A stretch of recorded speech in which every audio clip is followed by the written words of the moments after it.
Vamos falar sobre cinema brasileiro? Vamos falar sobre cinema brasileiro. Você lançou um vídeo recentemente sobre cinema brasileiro, mas eu queria começar, antes de qualquer coisa, vamos desmontar uma parada que é muito simples, mas ao mesmo tempo muito complexa, porque a gente que tá num campo ideológico específico, a gente tá sempre correndo atrás da ideologia, né? Da ideologia dominante. Eles carregam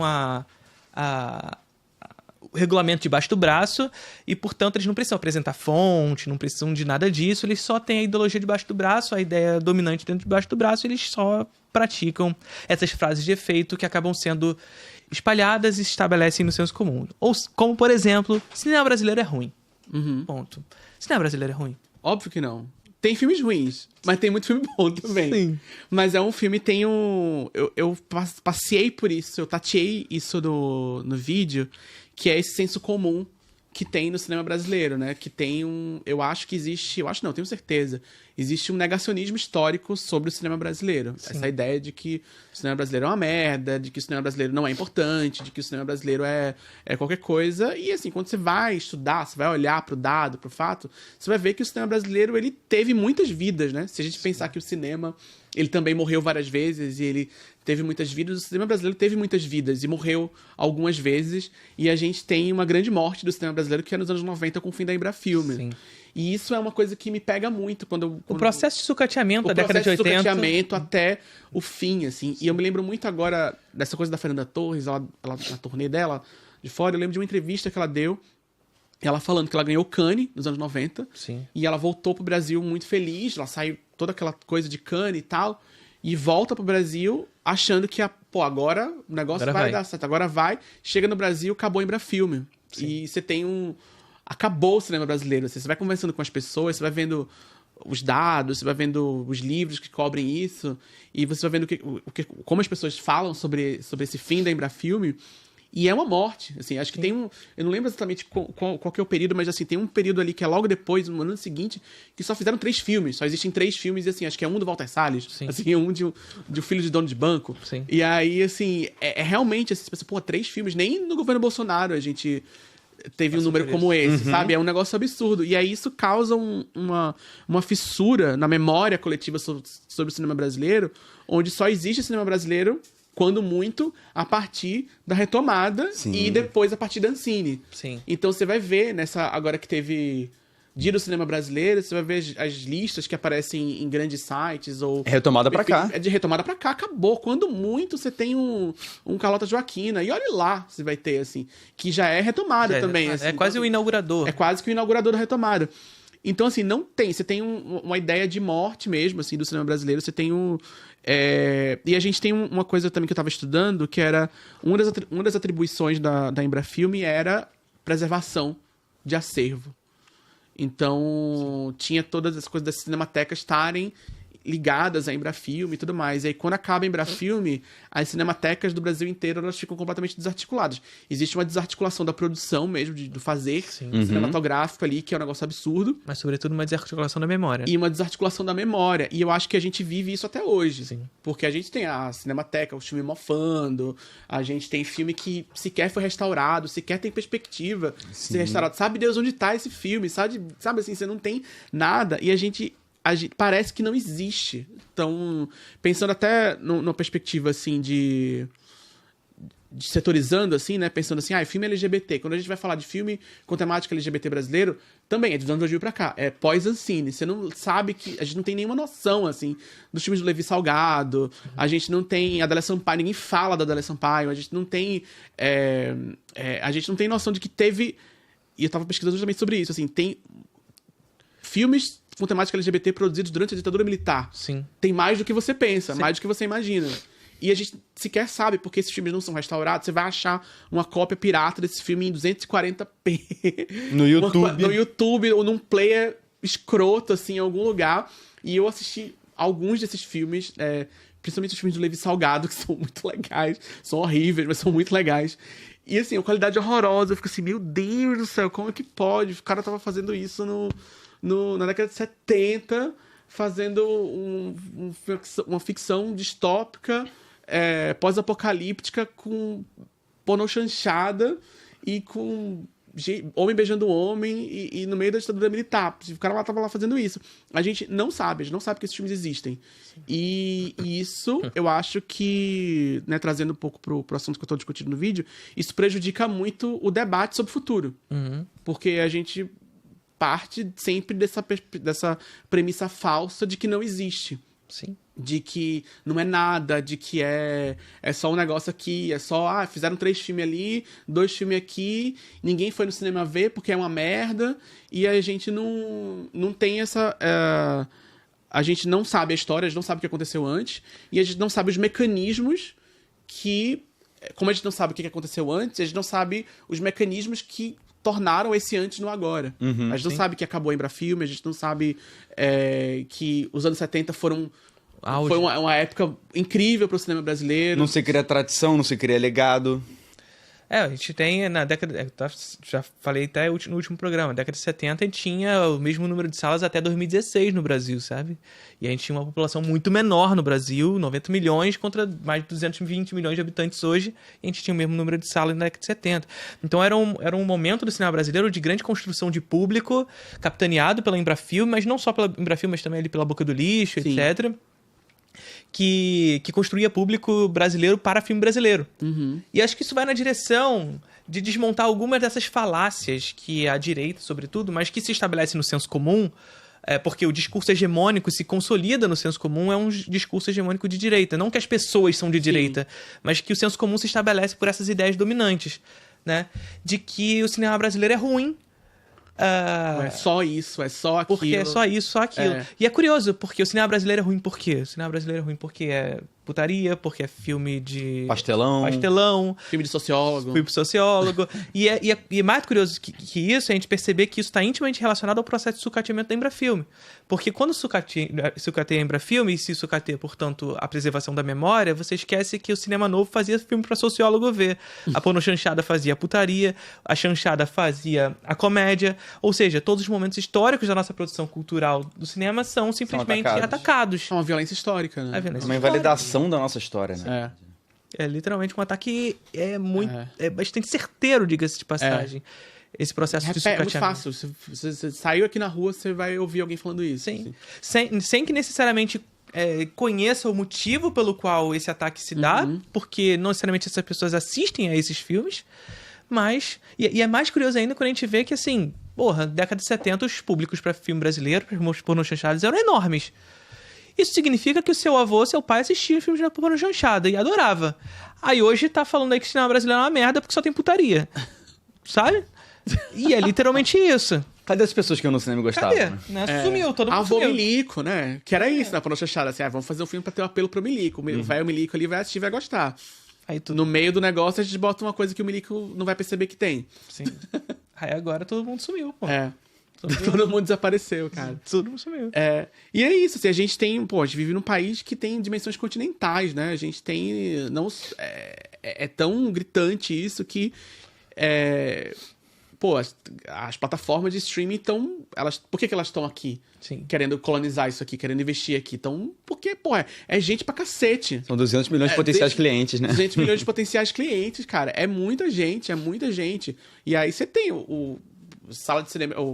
distribuidor estrangeiro, produtor estrangeiro, estúdio estrangeiro, comprando sala de cinema aqui pra botar filme que não vai ter público aqui, porque as pessoas não querem ver, mas a sala tá lá, garantida pro filme estrangeiro. A Netflix dando migalha pra Cinemateca pra ter o espaço Netflix dentro da Cinemateca, porra. Sim. Todo esse papo da E aí, usando a lei do audiovisual. A lei do audiovisual. Não, eu estou investindo. Gente. E o negócio, assim, toda vez que a gente vai discutir sobre esse tipo de coisa, você tem que, parar pra desfazer esses mitos, né? Você tem que parar pra repetir várias coisas que... Pra desarticular, né? Vários argumentos que são falaciosos. Então você vai falar assim, a gente precisa de mais investimento público pro cinema. Então vocês querem mamata, vocês querem não sei o quê. Gente, todo cinema no mundo se faz através de investimento estatal. Você tem que explicar que Hollywood só existe, assim. E aí esse vídeo que eu fiz, assim, eu abro falando isso, porque, gente, eu não vou começar a conversar com a pessoa sobre isso e ter que interromper, sabe? Assim, não, vamos tirar isso aqui da frente logo. Vamos explicar que Hollywood é investimento do Estado. Sim. A partir daqui a gente desde sempre, nem só hoje. E aí, a partir daqui, a gente tem uma conversa séria e honesta, porque não dá pra ficar falando que é mamata. Porque você vê esse é o problema da internet, né? Mas assim, você bota o trecho do vídeo e as pessoas vão rebater coisas que você já falou 5 minutos antes. Mas faz parte do negócio, assim. Mas você vai discutir isso, aí as pessoas estão lá. Nossa, vocês querem abrir um negócio, vocês querem ter a mamata do Estado, né? Pra abrir o negócio de vocês. Se não gosta, vai fazer outra coisa. Você fica tipo, caramba, velho.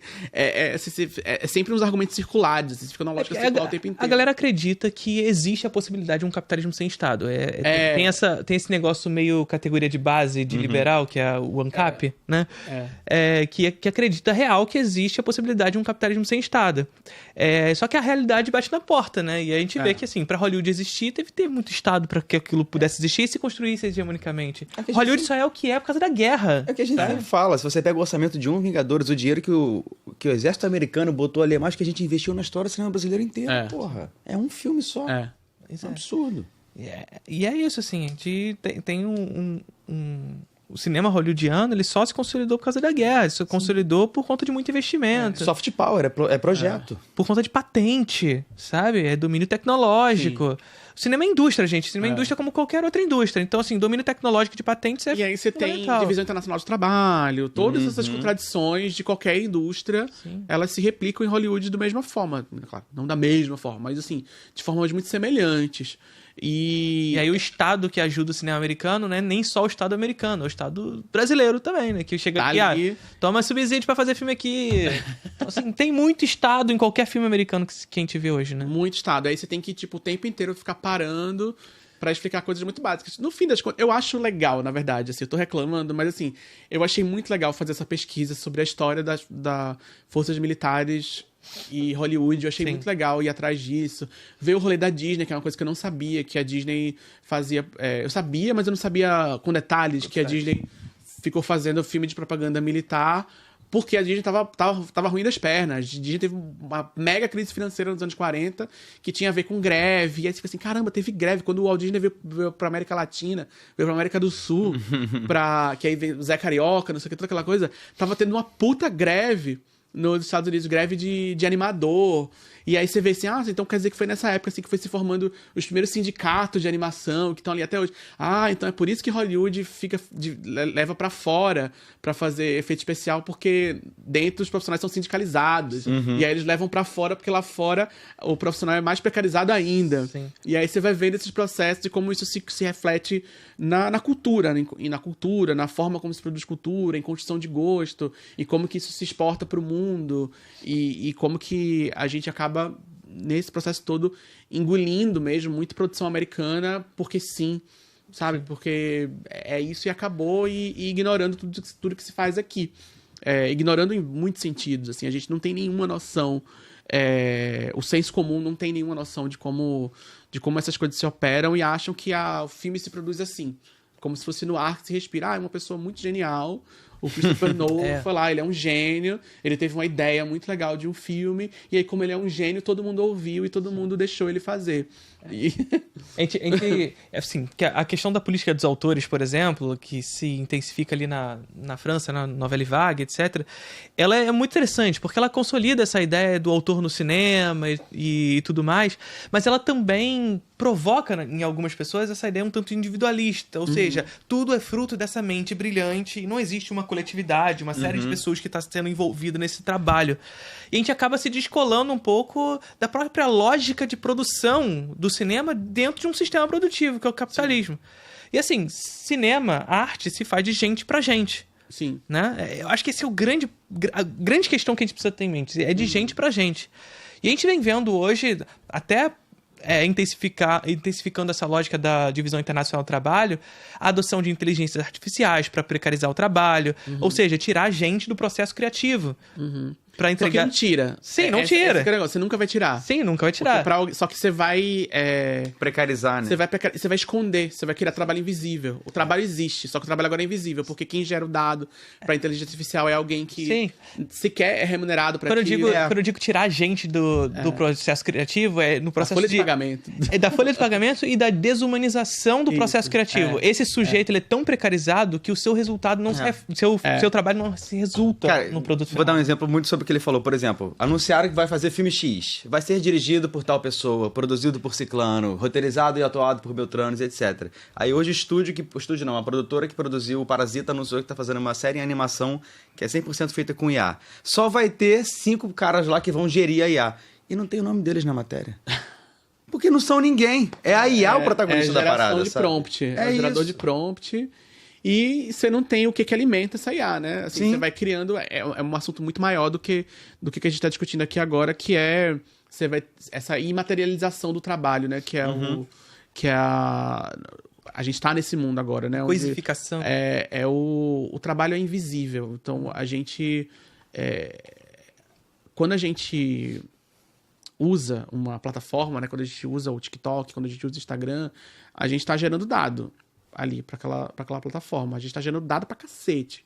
Eles conseguem extrair um monte de coisa da gente. Com isso, eles vendem para terceiros, ou eles vão usar para fazer inteligência artificial. Eles lucram com isso. Eles estão extraindo valor da gente, estão lucrando com esse valor e não devolvem nada pra gente. Nós somos trabalhadores. A gente não tem essa noção porque a gente não está discutindo isso nesses termos. Nós estamos trabalhando para essas plataformas. Por quê? Quando a gente está aqui reclamando, eu fiquei um tempão aqui no TikTok e esqueci de lavar minha louça, tô aqui um tempão no TikTok, esqueci de pegar meu filho na escola, você deixou de fazer várias coisas, o seu tempo foi todo dedicado à plataforma, você deixou de fazer um monte de coisa para gerar valor para essa plataforma. Um valor que não volta para você em nenhum sentido. Nem na lógica capitalista de salário, nesse sentido. Assim, não volta nada para você. Você trabalhou porque você deixou de fazer várias outras coisas. O seu tempo foi totalmente dedicado para essa plataforma. E esse trabalho não é monetizado em nenhum sentido. Ele não é materializado. É um trabalho que ele fica completamente no campo especulativo. E isso, numa escala global, é muito trabalho. É muito valor que se gera, mas não é invisível. Então, assim, tá lá a empresa lá fazendo filme completamente de IA. Pra IA existir, ela já pegou dado de um monte de gente, roubou arte de um monte de gente, sucateou o meio ambiente porque usa água, aí, sei lá, canalizou um rio pra poder fazer o negócio. Você tá tirando valor e trabalho de um monte de gente pra fazer aquele negócio e não tem o nome de ninguém. O trabalho não tá materializado. Não se rematerializa em nenhum sentido. Ele só vira... sabe? Sim. Isso é uma das questões que... É uma das questões que eu não consegui entrar no vídeo, porque, se for entrar em campo de IA aqui, aí é mais 40 horas de vídeo e não acaba nunca, assim. Eu queria focar na questão da regulação de streaming, que realmente é a questão mais urgente agora dentro do audiovisual brasileiro, que é difícil discutir, porque você tem que passar por um monte de premissas falsas. Você tem que explicar que um profissional do audiovisual brasileiro é um trabalhador. Sim. As pessoas não têm essa noção de que é uma pessoa que trabalha lá não sei quantas horas por dia, que tá lá carregando peso. Mas qual é o seu trabalho de verdade?